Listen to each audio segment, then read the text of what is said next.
In April 2025, President Donald Trump escalated the trade war by imposing a 125% tariff on Chinese imports, aiming to pressure Beijing into addressing trade imbalances and alleged unfair practices.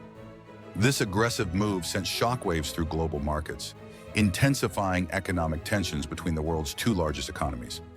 In response to President Trump's imposition of a 125% tariff on Chinese imports, China has enacted retaliatory tariffs of 84% on U.S. goods. The tariffs had significant repercussions for both nations. In the United States, industries such as agriculture, aerospace, and technology faced increased costs and reduced competitiveness. For instance, Boeing's pending aircraft deliveries to Chinese airlines were jeopardized, and American farmers risked losing a substantial market for their produce.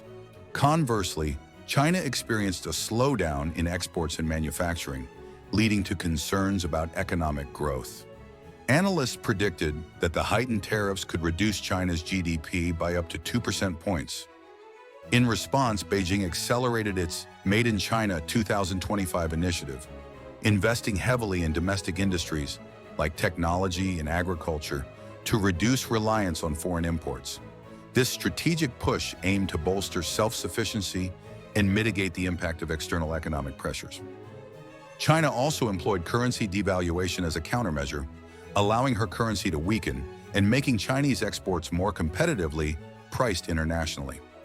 This move aimed to offset the impact of U.S. tariffs by maintaining export volumes.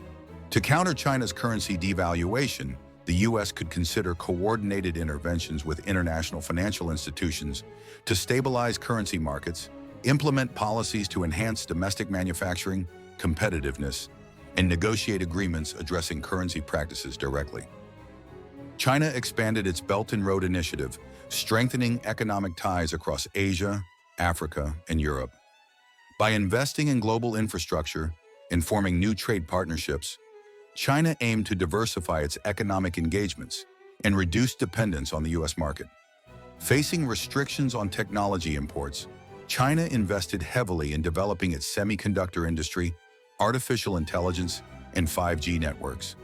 This focus on technological self-reliance was designed to mitigate the impact of U.S. sanctions and position China as a leader in future technologies. The 125% tariffs imposed by the U.S. in 2025 prompted China to implement a series of strategic countermeasures, including domestic economic reforms, currency adjustments, global trade diversification, and technological investments. These calculated efforts not only addressed immediate economic challenges, but also aimed to reshape China's position in the global economic landscape. Experts across the global economic and diplomatic spectrum agree. Both the United States and China must move beyond tariff wars and towards strategic engagement and multilateral cooperation. Analysts from Barron's and the Peterson Institute suggest re-establishing structured trade dialogues, reforming the World Trade Organization to address modern trade disputes, and focusing on shared challenges like climate change, AI governance, and global supply chain resilience. By prioritizing predictability, fairness, and mutual economic benefit, both nations can reduce uncertainty, stabilize markets, and create a foundation for long-term global prosperity.